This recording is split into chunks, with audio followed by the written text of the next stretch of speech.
So we've begun. All right, so thank you all for coming to today's Applied PD seminar. Today's speaker is Todd Kapitula from Calvin College. Todd and I have worked together on a number of occasions. So since I have it right here in front of me, I will say that Todd was a PhD student of Christopher Kenneth Richard Durstfield Jones. Todd, Todd, did you know all those names? At the time, no. Okay. It was actually, he wouldn't tell us. It took us years to find out. Okay. Todd is going to tell us today about, shoot, I'm in a different tab because I'm looking at all of Chris Jones's names. But there it is. Todd's going to tell us about consensus and clustering and opinion formation on small world networks. Thanks, Todd. Okay, sure. So I'm going to go to full screen now. So I'm not sure how this is going to work because I'm used to actually seeing people when I talk. So there might be times where I just go small so that I can verify that people are still on the other end and I'm not talking to myself. And I'll do it at random times just to make sure that it's truly happening. So if you have questions, we will speak up so you will hear us though. Okay. And so now you see the slides? Yes. Yeah. Okay, very good. Okay, so Wait, why are you adding? I'm hearing back talk. Somebody has their microphone on. Can somebody turn off their microphone? Turn it off. I don't see anybody with a microphone on there. I'm hearing chatting. Is that right? Yeah, we're hearing it too. I'm not quite sure who it is though. Who it is? No one else. A phone caller. A phone call? Somebody's calling in. Well, that's me. That's because I had to choose computer audio or phone call, but.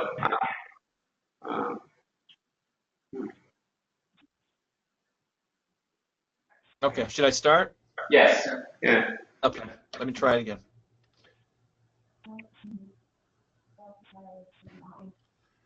Okay,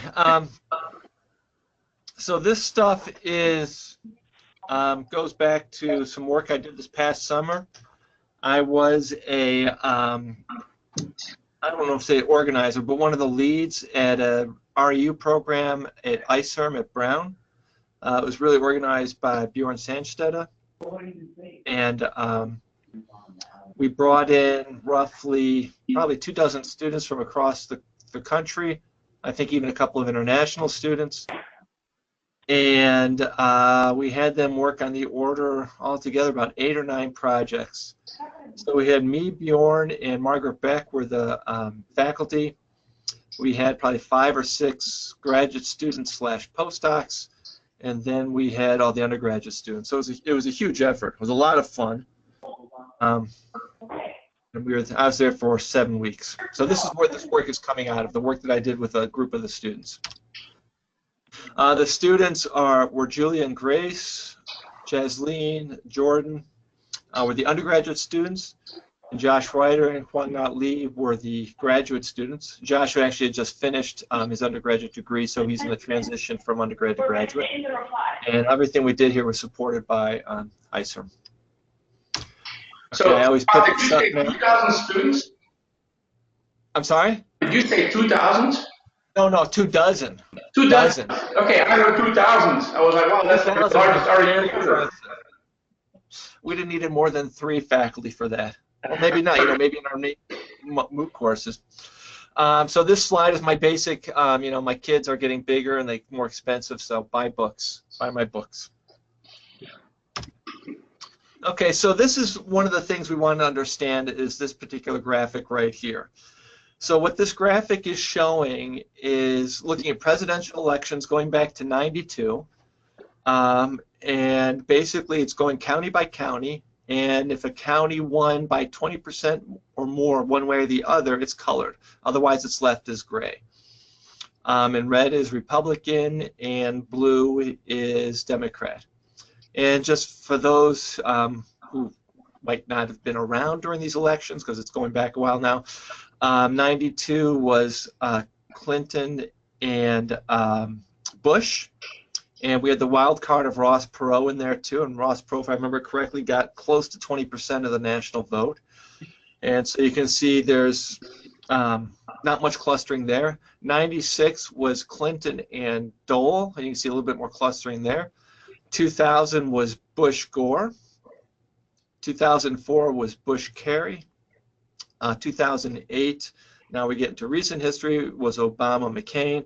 And then 2012 was Obama Romney. I don't have 2016 on here, but you'd see the pattern. And the pattern is that you get more clustering.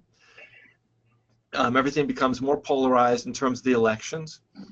And geographically, of course, it looks like the red is just overrunning the country. But of course, what's the case? If you look at the population densities where it's red, it's generally very rural. And the blue is small geographically, but it's large percentage-wise because that's where all the urban environments are. But the striking thing to me and to the students was simply the clustering and how it's happening as a function of time. And we want, and the 2016 I don't have here, but it's even more clustered. And so then it was just trying to see if we could come up with a mathematical model, a simple model, to try to understand this kind of behavior. And so what we did is we started with a simple model by Strogatz and his collaborators going back probably about 5 years ago now. I came across this model when I was teaching out of his book, a nonlinear dynamics course out of his book, and it was a homework problem buried in there. And it's a very simple opinion formation model. And the idea is you have two opinions, A and B is basically not A. And you have interactions among individuals. And the way this works is if A approaches B, then A, after the interaction, A will keep his opinion, and B will change to the neutral AB, where they could go either way. If A approaches someone who's neutral, then the neutral person will then share opinion A. And of course, the opposite happens. If B does the approach, then A will switch, and AB will switch. I have to apologize for a second. My phone is ringing. I just have to make sure it's not an emergency. I'll be right back.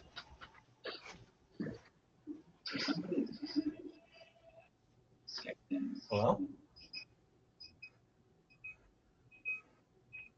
Yeah, I don't see it here.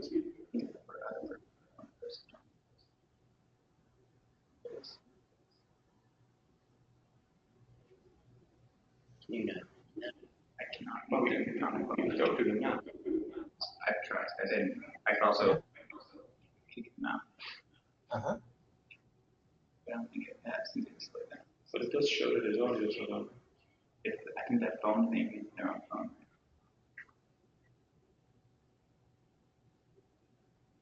Okay. Uh-huh.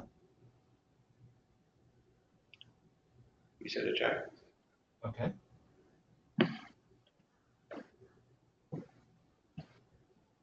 Okay.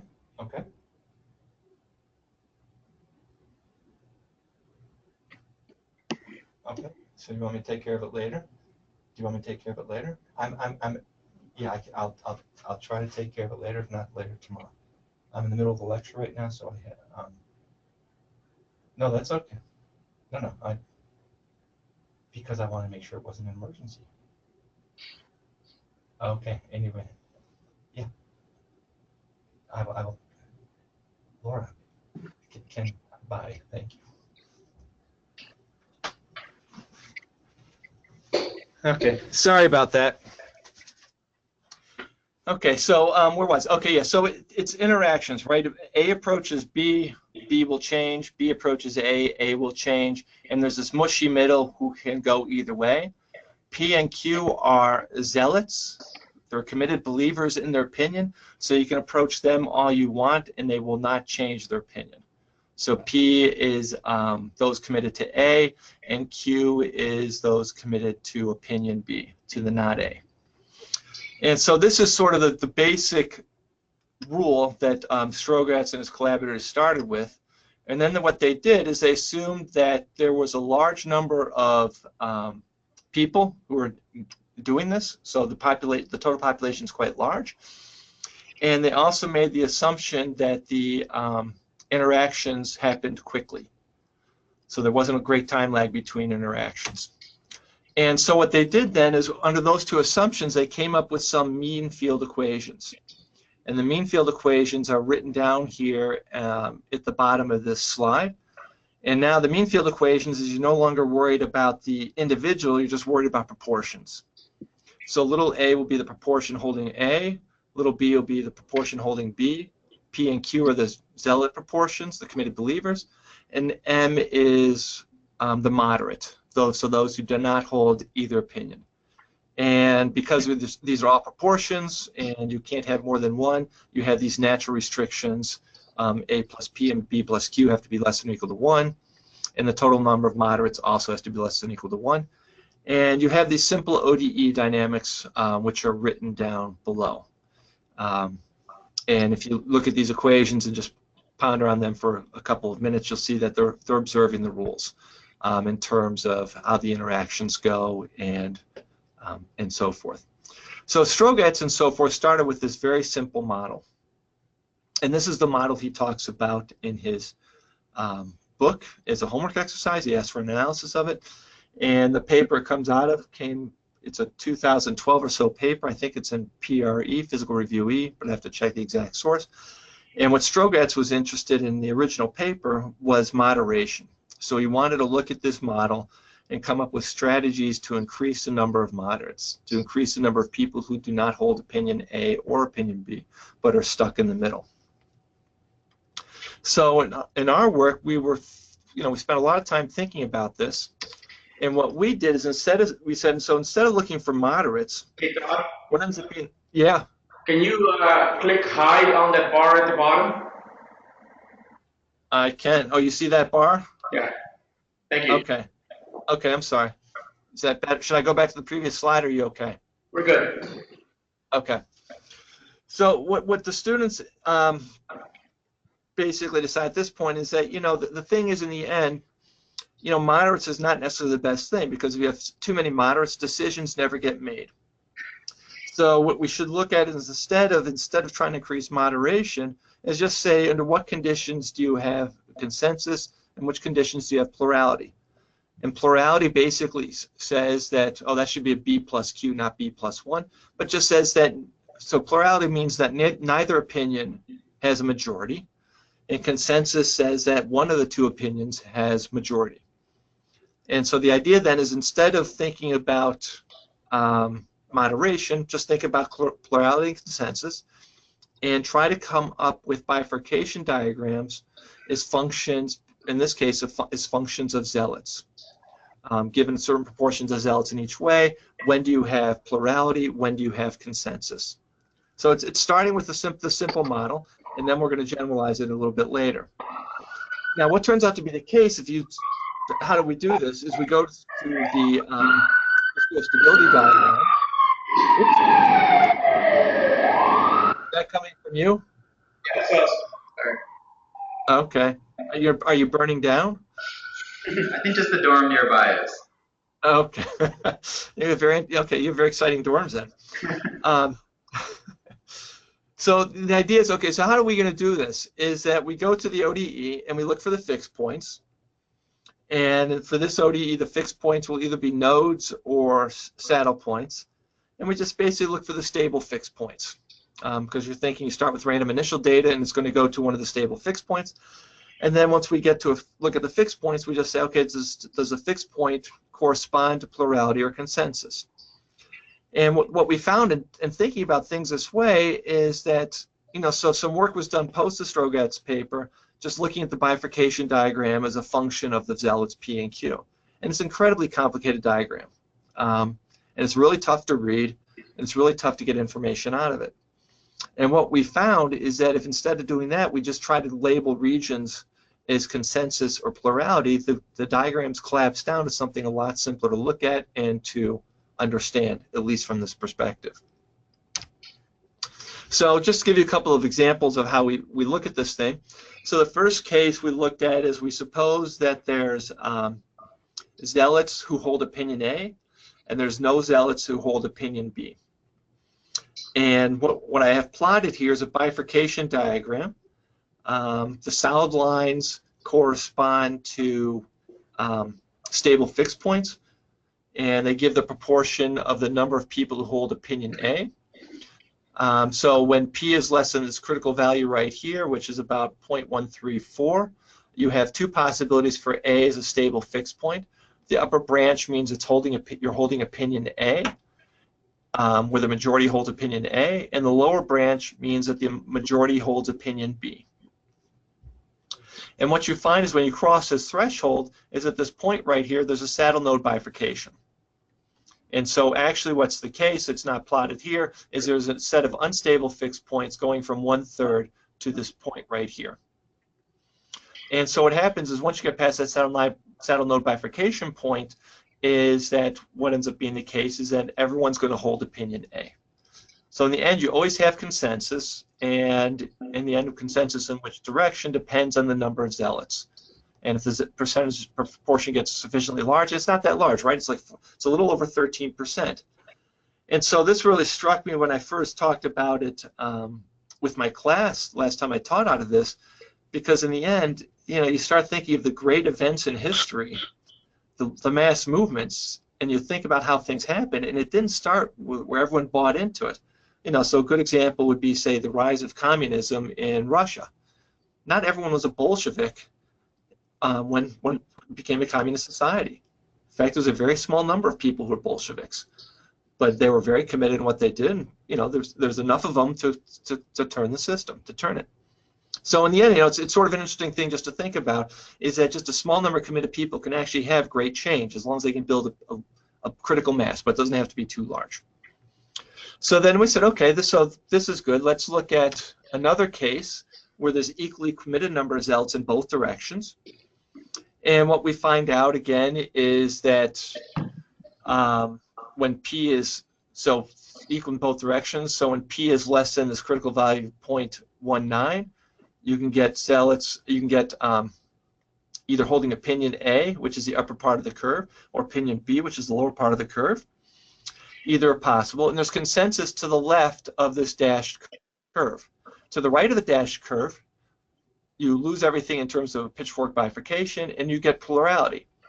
And so what happens in this case over here is that to the right of the dashed curve, the proportion who hold opinion A and hold opinion B are the same, and neither one can form a majority. So there's just too many zealots, and the mushy middle gets confused and just says, I'm done with you. I'm going to walk away and just let you guys fight it out. So you have this argument that if there's too many zealots in the end, then nothing can happen. You're just going to be in a perpetual gridlock, which somehow seems to say a lot about where we are today. Okay, so then we go, okay, what about just in general? So instead of having P and Q equal to each other, we just let P and Q go how it's going to go. Well, in this is a case, the bifurcation diagram is incredibly complicated, so we just said, let's just do the plurality consensus diagram and see what we get. And we get some very simple curves here when you look at it. So you have these two curves right here, this lower branch and this upper branch. They're symmetric to the line P equals Q, which means equal number of zealots holding each opinion. And what you find is that below this curve right here, well, let me put it this way. In this lower left box, either opinion A or opinion B can be at consensus. And it depends on your initial data as to which one will win. In this upper left region, opinion B will always win. And if you look at that, that's Q greater than P. So it's in the Q greater than P box. So you have to have more committed believers holding opinion B than you have opinion A. And if you have sufficiently more than enough, it's going to go your way in terms of B. If you're lower right, it's the same thing. Opinion A will win because there's basically more zealots than there are in holding A than there are holding opinion B. And then you have this bubble right here in the middle where there's plurality, where there's a roughly equal amount of zealots holding opinion A and holding opinion B. They fight it out, and there's just they can't drive those who are they can't drive those who are uncommitted one way or the other. They just stay in the middle. So this is a much easier diagram to read than is the diagram for the stability. And you know, it's also intuitive, right? You sort of understand why it is. Okay, the boundaries, how did we do it? So the students over the summer, they learned how to use auto. And if you used auto, well, I don't know if you've tried or not. I've tried several times and I never succeeded. The students were actually able to do it. And as far as well, they were good students, they worked very hard, but also they had Bjorn. So I know Bjorn spent at least 3-4 hours with them one morning, just showing them the mechanics of how to use auto, how to set it up, etc. And that got them enough of a start where they were able to figure it out. So when the summer ended and I came back here and I started trying to refine some of these diagrams, you know, I tried to do auto also and I couldn't do it. It was beyond me, again. But then I went to MatCont, and MatCont was not beyond me. It's not as nice as auto, and since auto has more bells and whistles, but MatCont was certainly good enough. And so in the end, what you see where these curves come from, they're basically curves where there's saddle node bifurcations for each value of P and Q, and MatCont just traces them out. So from a stability perspective, they're quite easy to find with the software. And so that's how we did it. This is all software generated. So is there a special bifurcation going on at the bottom of the bubble? No, so basically what happened is it's not the special bifurcation anymore, it's just that the fixed points no longer satisfy the condition for consensus. No, I mean the intersection point of your curves. Oh, right there? Yeah. No, that intersection point is just, there's nothing special going on there as far as I know. I mean, it's you know, it's a 2-parameter family, so it might be the case that if you added a 3rd parameter to the family, maybe something would happen at that intersection point. I don't know. I did not explore that. Okay, so in the end, we understand one population group, at least with this idea of plurality and consensus. So then the idea of the students was to take this further and think about it in the following way: is instead of looking at just one group of people, let's look at many groups of people. In this case, I'm just thinking of 2, but we could have many more than that. And the idea basically is the following: is they're going to have 2 levels of, or 2 time scales in interaction dynamics. So in one group of people, you'll have the dynamics which are fairly quick, the interactions are fairly quick, and so it's very much of a Strogatz model within that group. So in this case of 2 cities, you have a Strogatz model for this guy over here. For city 1, you have another Strogatz model for city 2. And then we say, okay, those 2 groups can also speak to each other, but they'll do so on a much slower time scale.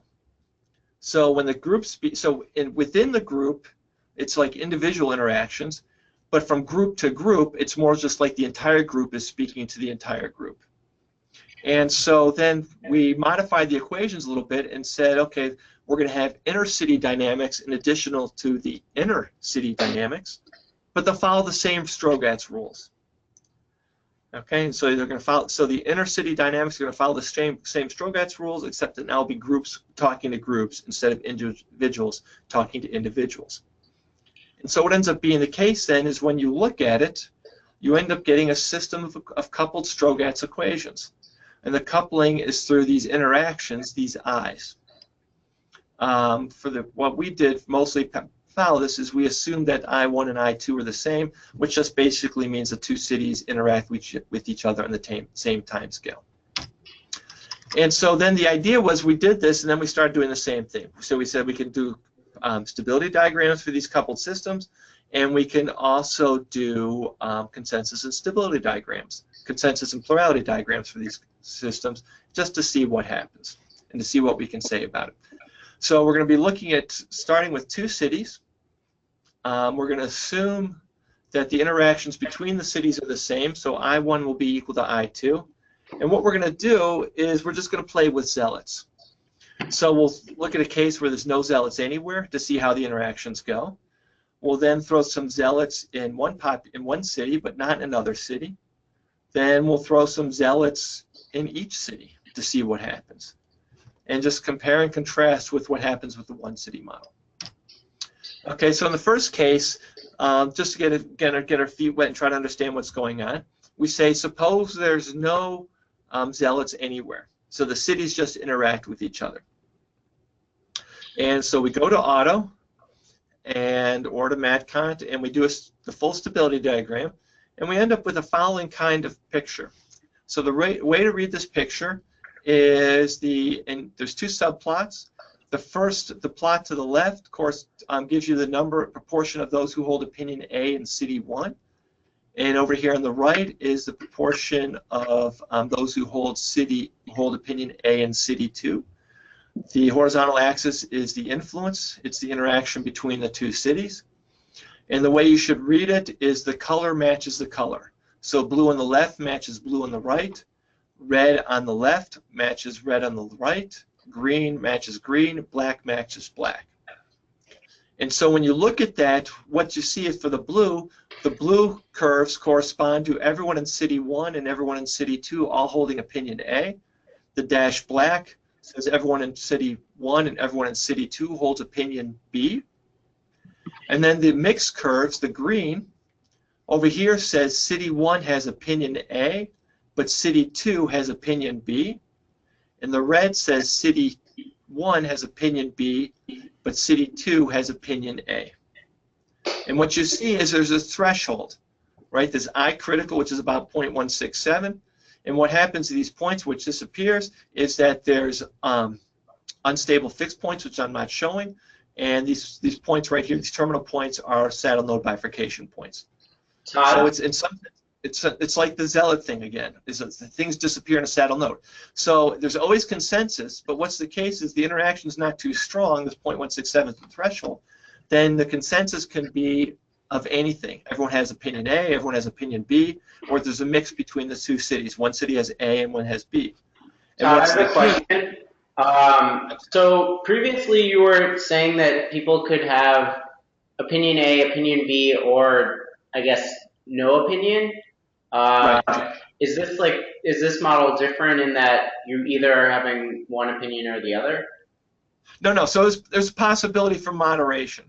Okay. So that part's still there. So what I'm saying when you have opinion A or opinion B, I'm saying the consensus is opinion A or opinion B. I see. Okay. So it's not everyone has it. So the dark blue says everyone. The dash black says everyone. The green says there's going to be some moderates for the green and for the red. Okay. In this case. So when I'm saying everyone, I'm always meaning the consensus is this. So that opinion will win if there were a vote. Okay, and so the interesting thing to me is, or one interesting thing about this is that, again, that there's this critical value of interaction strength between the two cities. Below it, anything's possible. Above it, there's a locking, right? There's like a phase locking between the two cities. So everyone has A or everyone has B. And which one you get depends on the initial data. So it's interesting in that, right? And then and you go back to the original figure that got the whole thing started, where you're looking at the presidential elections, and you think about counties and groups of cities and towns and all that. And certainly one thing that's happened in the last 25 or so years has, of course, been the rise of the internet. 92, I can remember doing my first email back in the late 80s, early 90s, and wondering what I was going to do with this. And by the early 90s, I was emailing people, but not that much. And then, of course, the connectivity grew as time grew. So that the influence between groups is certainly grown as a function of time. And you can see now that as it grows, it's going to introduce this kind of phase locking between adjacent groups. Okay, so then we looked at the case, what if you have some committed believers? What if you have some zealots? And so we looked at the following situation, is where we stuck some zealots in City 1, a certain proportion, and City 2 is free. There was no zealots over in City 2. And then we said, okay, we're not going to try to do a stability diagram anymore because it would be way too complicated. What we will do is just do a consensus plurality diagram and see what that looks like. And with a bit of work, and you end up getting the following kind of picture. So these curves right here, these solid blue curves, are corresponding to saddle node bifurcation points in the phase space. And what you find in the end is, in this situation, you'll always have consensus. Okay, each city will always have consensus, and depending on the relative strengths of interaction between the cities, which is the vertical axis, and the number of zealots, proportion of zealots in city 1, which is the horizontal axis, how the consensus forms may depend on the initial conditions, and will also depend on the relative strengths.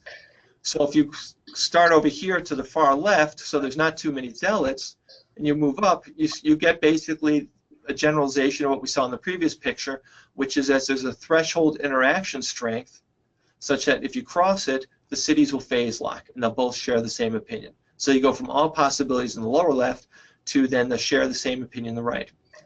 If you have low interaction strength but go left to right, then what you see is that city A, once enough proportion of zealots gets the same, city 1 will hold opinion A, but city 2 is allowed to hold either opinion because the interaction is not too large. And then what you see is once the strength, a number of proportion of zealots is sufficiently strong, so I'm far enough right, and the interaction strength is large enough, but not too large. I mean, the value down here at the far right, I think, is on the order of 0.13 or so. And you see that as you cross, then it's going to phase lock, and everyone will share opinion A. So basically, planting a small number of zealots, a relatively small proportion, well, not necessarily a small number, so putting some zealots in city 1, leaving city 2 free, and increasing interaction strength, basically not only locks in city 1, but it will also lock in city 2. So even though the dynamics happen on a slower level, eventually city 2 is going to see the error of their ways and come to hold the opinion of the zealots. Okay, and again, it doesn't have to be a particularly large value. You get down here, you're looking at 25%, and once you get that 25% value, a little bit of interaction, and you can go. So then we said, okay, let's look at if we throw some zealots in each city, but the zealots will hold different opinions. So city 1 will have A, and city 2 will have B. In this case, the bifurcation diagrams get very complicated. And here I just included a couple just so you could see what they're looking like. So here I'm just plotting stable fixed points. So I assume the proportion of zealots is the same in each city. So proportion in city 1 is equal to proportion in city 2. They just have different beliefs. And so in the first one, I'm assuming the proportion of zealots is 0.25. In the lower two panels, I'm assuming it's 0.383. And what I'm showing here is a stability diagram for stable fixed points in both cases. And I'm showing just proportion of those who hold opinion A in both of those. So in the upper left, we're looking at basically a pitchfork bifurcation happens at the tip of the black, and at the tip of the red and the blue, you're looking at saddle node bifurcations. And so if I were to follow this curve, it buckle over like this. So you're basically looking at some type of hysteresis diagram. And down below in the lower two, it's no longer it's a pitchfork, but you no longer have hysteresis. You have these bubbles where there's some difference. And so the bifurcation diagrams are a lot more complicated, so you have to do a lot more work to trace out these consensus plurality diagrams. But in the end, the diagrams are easier to read than are the stability diagrams, which would be very, very tough to read and try to put together. And so you end up with the following kind of picture when all is said and done. In this lower left, so the proportion of zealots is not too large, and the interaction is not too large. Anything is possible. All combinations are possible. City 1 can have A or B. City 2 can have A or B. It doesn't matter. If the interaction gets large enough, then we get just like the case of no zealots. We get that everyone's going to phase lock, and they'll all hold opinion A or opinion B. If I increase the number of zealots moving to the right, then what's going to happen is that everyone in City 1 will have opinion A, and everyone in City, well, I shouldn't say everyone, there'll be consensus in City 1 on A, and a consensus in City 2 on B. And if you look at the top, this little diagram here, that's exactly what happened if there's no interaction. If there's no interaction, proportion P1 gets large enough, everyone's going to go to opinion A. Q2 gets large enough, everyone will go to opinion B. And all this is saying over here and to the far right is if the interaction is not too large in some way, then the interaction between the two groups is not going to change that fact. So you can't move the cities off each other. So having a bunch of people in city 1 who hold opinion cannot shout at all the people in city 2 who hold a different opinion and somehow influence each other to change their mind. The sub S means that the portions are the same in each. So the proportion holds opinion A in city 1 is exactly the same as the proportion of hold opinion B in city 2. And then as you move up here, there's this little bubble where you still have the situation where A and B, A's in city 1, B's in city 2, but there's an asymmetry now. And this goes back to one of the bifurcation diagrams. And then you have this big bubble in here of plurality where basically what's going to happen in that case is in one city there will be consensus, but the other city there will not be consensus. So basically in this region up here, say city 1 will hold A, there'll be consensus in A, but if the consensus is strong enough where even though city 2 would prefer B, the consensus is strong enough that you can pull them away from preferring B and get them off B. Not enough to get them off A to A, but enough to bring them into the moderate zone where no one can win. Okay, and so that's the most complicated diagram we have. We didn't try, it'd be too complicated just to do general P and Q, and it would just be moderate versions of this. But this gives the idea of what they were looking at. Okay, so what's next? Well, so we got an idea of what was going on for 2 cities, and so the next natural question is, what do you have if you have a large group of cities together, interacting together? And so what we did is we formed basically a circle graph. So we took a collection of cities, n cities, doesn't matter what the number is, and we placed them on a circle, and we just assumed that each city had the Strogatz dynamics, and that between the cities you have things going on. And then what we did is we looked at a small world network where there's only nearest neighbor interactions, so that the city here in the upper center will only interact directly with the cities on its immediate left and immediate right. So the interactions with further cities down is mediated by the city right next to it. And so the goal is that if we understand what's going on with 2 and we understand some of the dynamics through the bifurcation analysis, then maybe we can try to understand what's going on in this case, at least in some way. And so here we're getting closer to the full problem of the clustering in large systems and why you seem to have this coagulation, this grouping as time goes on. Okay, and so what we did is we basically just started doing some test cases. So the first test case was, suppose most of the cities have opinion B, and we take a small clump of cities and stick that small clump in there who hold opinion A. Okay, when epsilon equals 0, so when epsilon equals 0, that means there's no interaction between the adjacent cities. That's a stable configuration. If the top guy has all A and all the others have all B, there's no interaction between the two, nothing's going to change. It will always stay like that. So then we said, okay, so we have a small group, small adjacent group sharing A, we have everyone else sharing opinion B, we start increasing the interaction strength, and we see what happens to these fixed points. So an implicit function theorem argument says that for small epsilon, they'll persist and be stable. So for small interactions between adjacent cities, they'll be stable. And then once you get past small, and of course we never know what small means in the implicit function theorem formulation, then something might change. And so we just did some numerics using fsolve in MATLAB to follow these things. And what we found out is the following, is that when we started grouping these guys together, is that they would basically disappear in saddle node bifurcations, and the saddle node bifurcation point would depend on the number of cities that were clustered together. So in the case of you stuck one city of opinion A and all the other cities have opinion B, up until the point 0.141, this is a stable configuration, and then after 0.141 it disappears. It no longer exists. Put 2 cities together, 0.313 is the threshold where the saddle node hits. 3 cities together, about 0.488. 4 cities together, you have 0.629. And then for 5 or more cities, basically, it's going to persist all the way through. So 5 or more basically is always going to be a stable configuration, where you're going to have consensus in those 5 on A, and then everyone else will have opinion B. So you can see that the more friends you have, the more interactions you can have with those who don't share your opinion and still hold on to your opinion. So then we said, okay, that's fine. And so what we want to do next is say, okay, this is a way to start building an alphabet of trying to understand what happens when you start with isolated subgroups and say what happens as a function of time given a particular interaction strength between things. And so it becomes an implicit function theorem argument again, just to start with.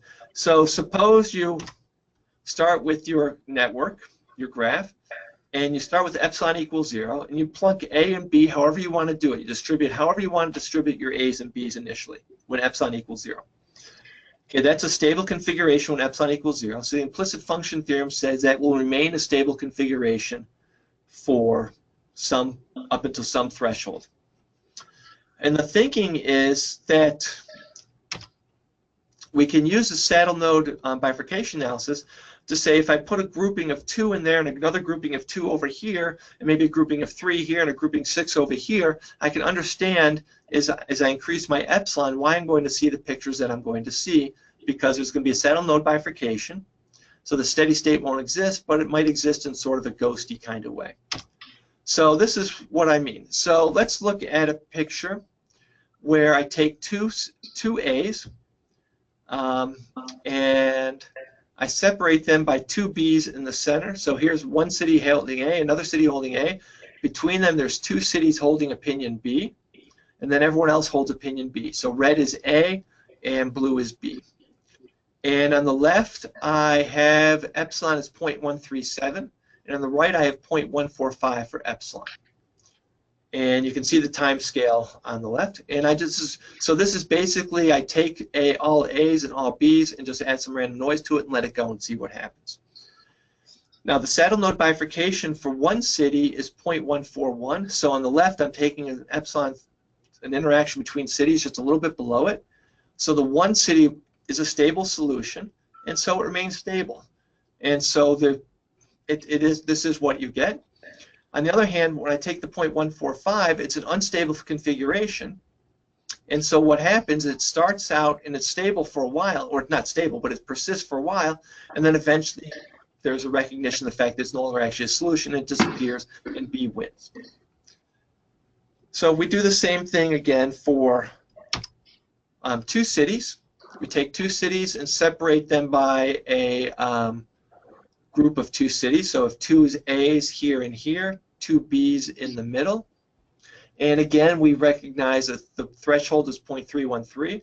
So we take 0.31 on the left and 0.316 on the right. And we see the same thing happening. Is below the threshold, it just persists. So the clump persists. And to the right of the threshold, just a little bit to the right of the threshold, it disappears after some amount of time. Can I ask a question? I'm sorry? Can I ask a question? So how much does it matter? How much does it matter how much like padding you have on the sides with city B? Because city 50 doesn't interact with city 20 directly, does it? No, not at all. Right. So if you, I mean, can you even remove that? You can remove that padding a lot, right? And you still get the same results here. Yes. Okay. Yeah. I mean, so what will be the case? So the number of cities, the 50s, really, it's just a number I picked, right? There's no special. Could you even narrow that down to just one city on the right of the A? Well, that's the interesting thing is how close can you get them? Yeah. And so this goes to the whole nonlinear wave stuff of interacting pulses, right? Where if what's the theory say? If I take 2 pulses and I separate them sufficiently far apart, whatever sufficiently far apart means, then they interact only through their tails. And so each pulse sort of holds its own dynamics by itself, and then there's tail-tail stuff, which happens on really long time scales, right? Mm-hmm. And so in this case, what does sufficiently well separated mean? Well, in this case, it's 2. So if I'd have put these guys together, and I'll have another one in a little bit, if I'd have put a 1 between it, then the 1 would be feeling the 2's more than the 2's would be feeling the outside. Mm-hmm. And it becomes a competition. Mm-hmm. Okay, and I'll have another simulation which illustrates that a little bit more. Did you So look it becomes really in some sense. I'm sorry. Did you look at all about like how much the thresholds would change if you had many more cities or a different number of cities? Oh, so if I increased it beyond 50, Yeah. the saddle node bifurcation points would not change that much at all. Okay. Okay. So that's, in some sense, that's a sufficiently large number of cities to get those. I mean, if you get it down too far, probably my guess is probably below 20 or so, then those numbers start to change a bit. Got it. I have a question of the opposite. While looking for the opposite result, are there parameter values for which you start off with, two red cities in a sea of blue, where as you let it go a little bit, everybody becomes red? In other words, where the minority of only a few, where the opinion of only a few eventually impacts everyone? Well, I'll talk about that a little bit at the end, but that depends. So one thing maybe I didn't make clear in doing this is I'm assuming there's no zealots anywhere. Okay. Right, so this is a zealot-free environment. So I think in your case, you're going to have to start introducing some zealots. So if you take, now I'll actually address that a little bit at the very end. But yeah, so everything I'm doing for these many cities right now, in terms of the numerics, I'm assuming it's a zealot-free environment. Thank you. Okay. Let's see, what am I going to do next? Three groups of three. Okay, and so it's a group of three separated by 2. Okay, and so the thresholds are 3, 1, 3, 4 for 2 cities, and now I've forgotten 4, 8, 7, 9 for 3 cities. Okay, so the 2 cities will die before the 3 cities will. And so below the threshold of the 2 cities is 0.31 on the left. You can see that the configuration holds. But on the right now, what happens? So on the right, the 3 cities are still below their threshold, so they have no reason to die off. But in the middle, you have this group of 2 cities who are above their threshold. And for the group of 2 cities there, as far as they can tell, it's surrounded by a sea of red.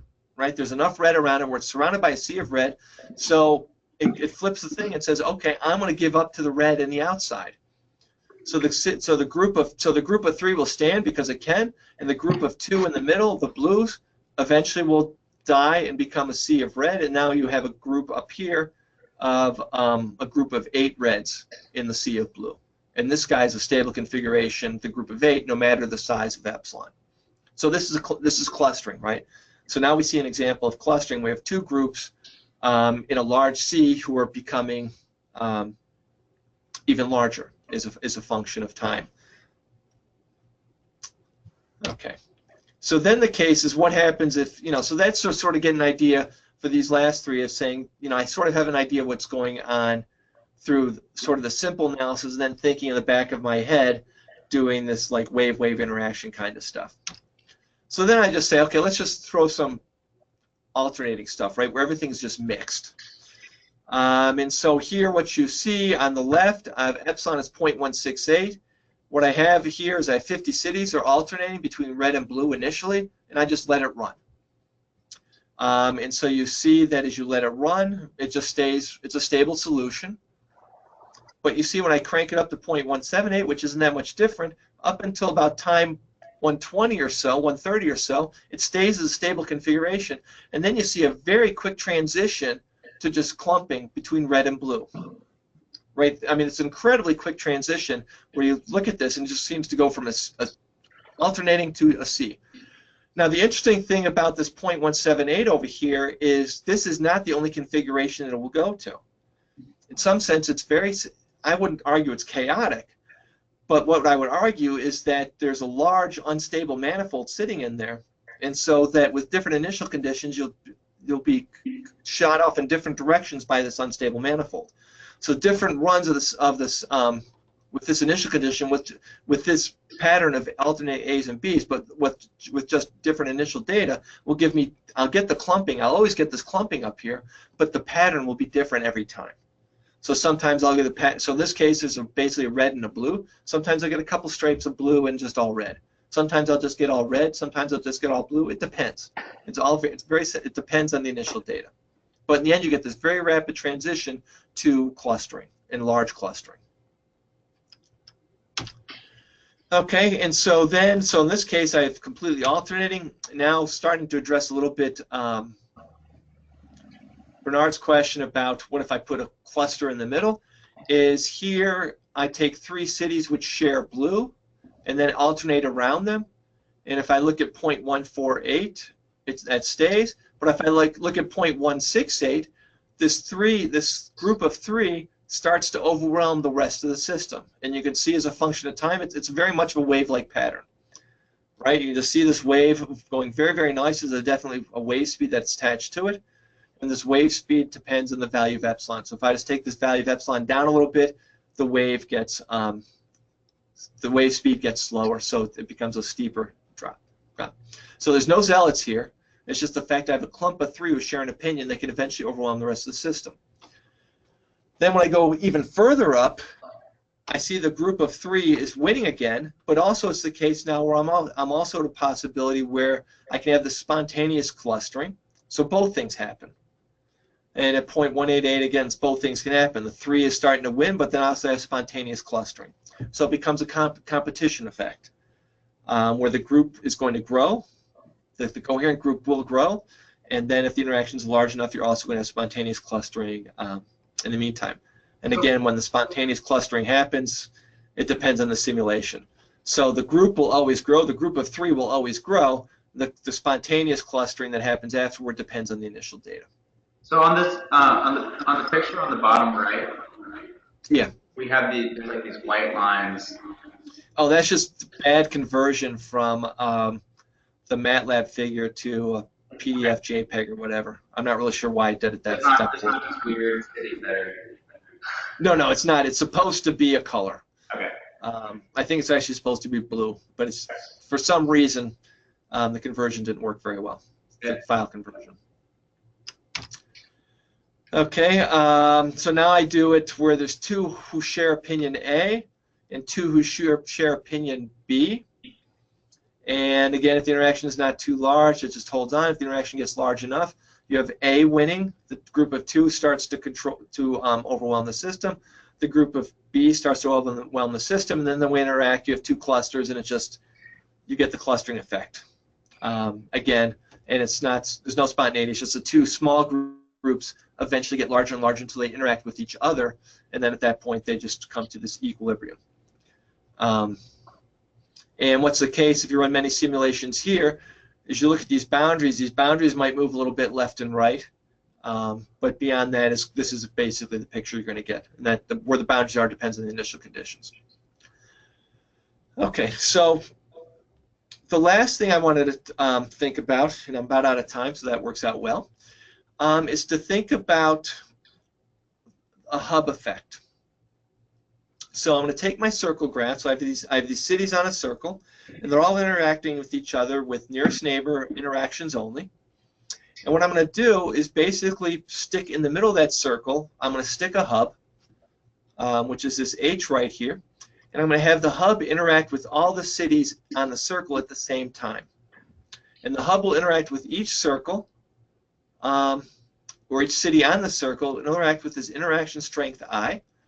And what you'll have is that the cities on the circle will also get to interact with the hub, but the interaction is a lot less. It's the I over N, where N is the total number of cities on the circle.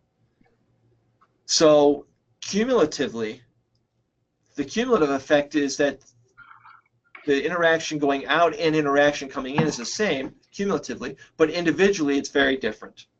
Right, so from an individual perspective, it's I versus I over N, so it's an asymmetric interaction. But cumulatively, if I think of the whole circle as 1, the I over N's times N means that I get I. So cumulatively, it's the circles acting on the hub with the same strength.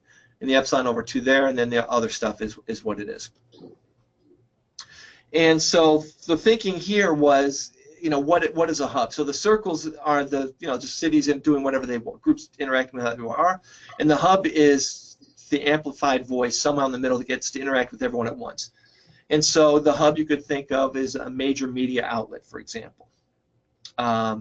You could think of the hub as, well, you could think of it as some political entity, a seat of government, for example.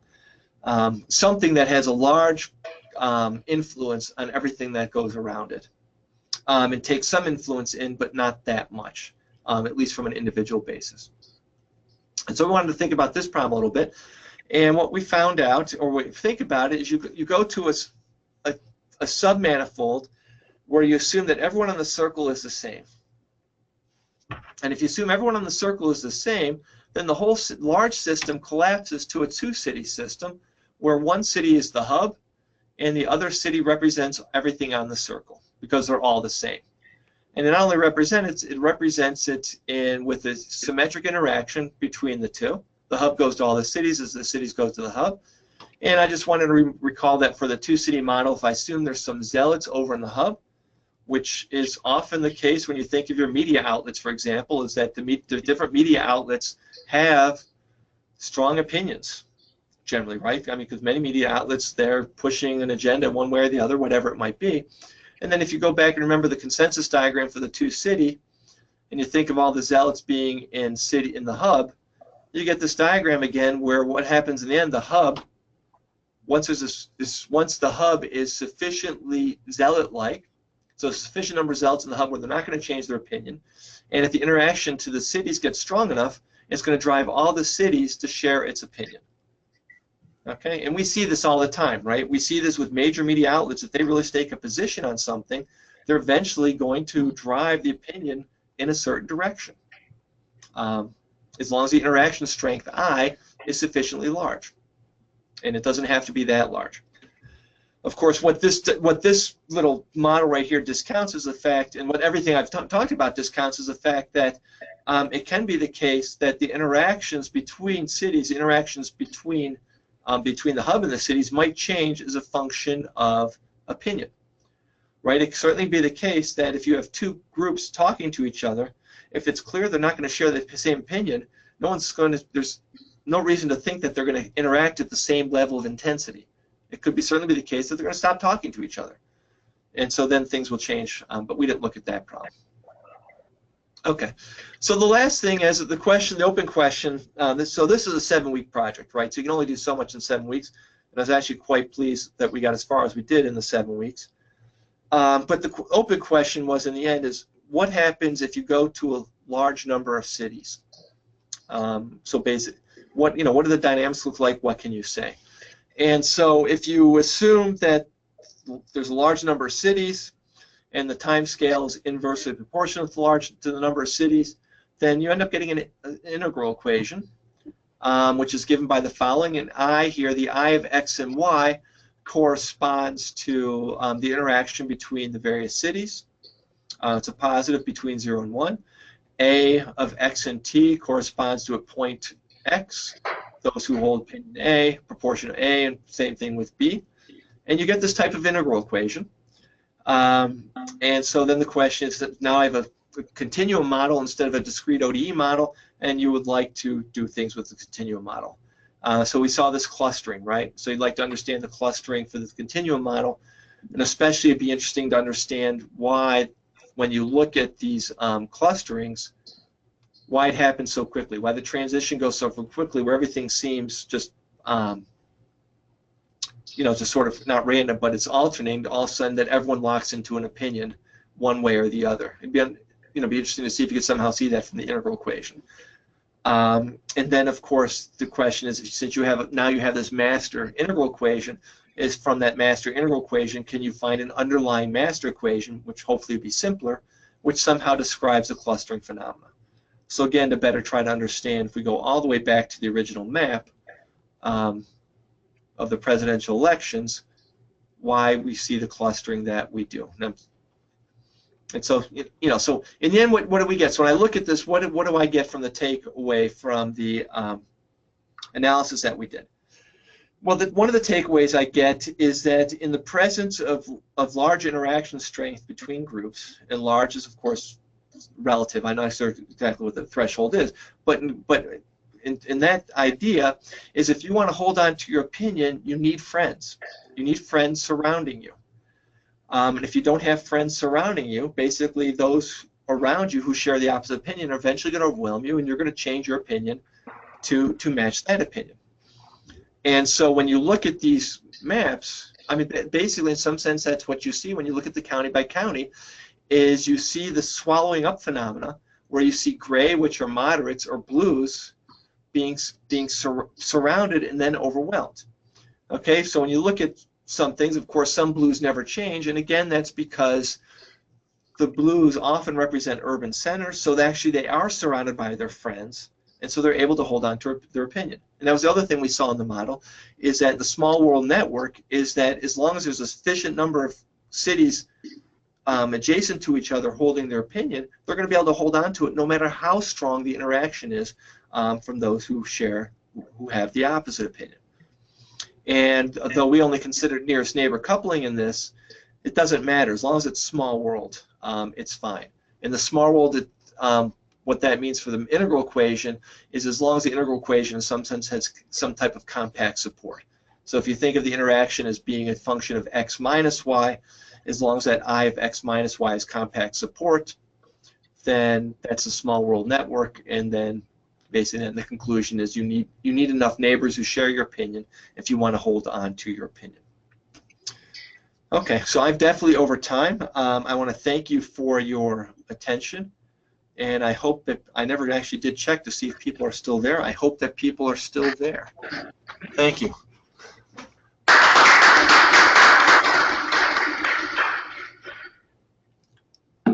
Todd, I have a question. Sure. Should I bring back the slides? Probably not. No. Okay. So all of the different models you've talked about were all based on a majority opinion was 50%. Yes. Could you, but for instance, to make certain decisions in the Senate or so on, you need to have like a 60% or a 2/3 majority or so. Right.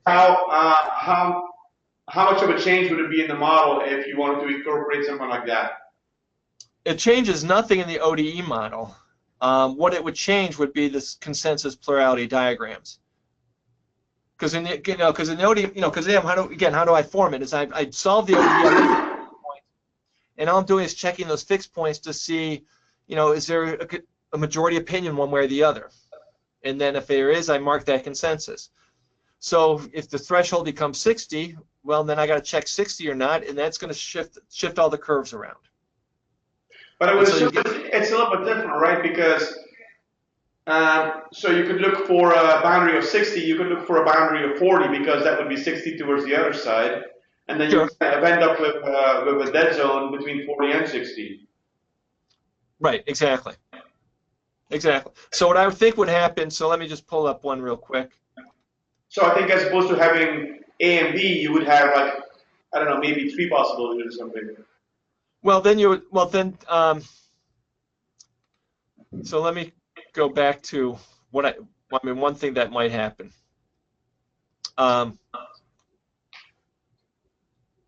So let's look at this guy right here. We have zealots in A, city 1, zealots in city 2.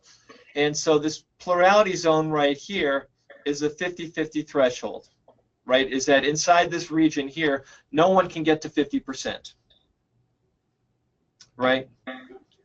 In at least one of the cities. So if you said your threshold is not 50 but 60%, what I'd imagine is these boundaries expand, and the region of plurality gets larger. Right. Okay. So in the end, I think that's what would happen. I think in all these things. So in some cases where I say consensus everywhere, it might be the case that, okay, now there's going to be regions of plurality. And in some things, plurality. I'm sorry? I guess we see that. Yeah. In real life. I'm sorry, I didn't hear that? I guess we see that in real life in D.C. in the Senate. Yeah, exactly. We do, right? They can never make nothing happening.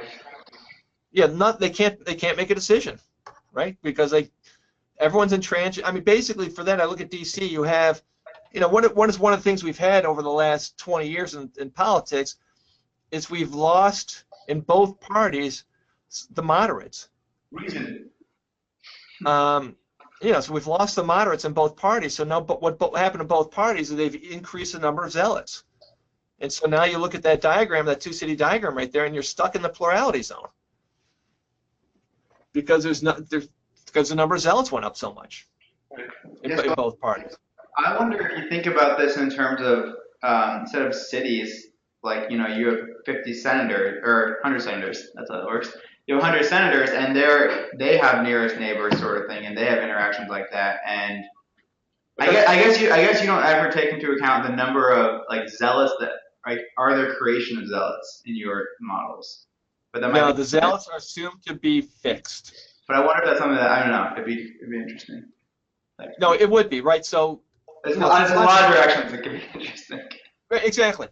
So in the sense of 100 senators, I'd go to one city model and just look at this right here. Yeah. And what it says is the proportion, so you assume it's, so if you assume the proportion of zealots, P and Q, and you're right now in the Senate, for example, you're stuck in here. So this is the 50% threshold. If you went to 60%, this would bubble out quite a bit. Right. Right, it'd bubble out quite a bit, and the proportion of zealots in both parties is high, so you'd be stuck in the plurality zone, which basically is I can't make a decision. Right? No one is willing to change their position. And then you're stuck, so nothing gets done. All right. Thank you very much. Thank you. I will see you in Oaxaca in a few weeks. Yeah, no, that should be fun, right? Should be. Have you been down there before? I have not.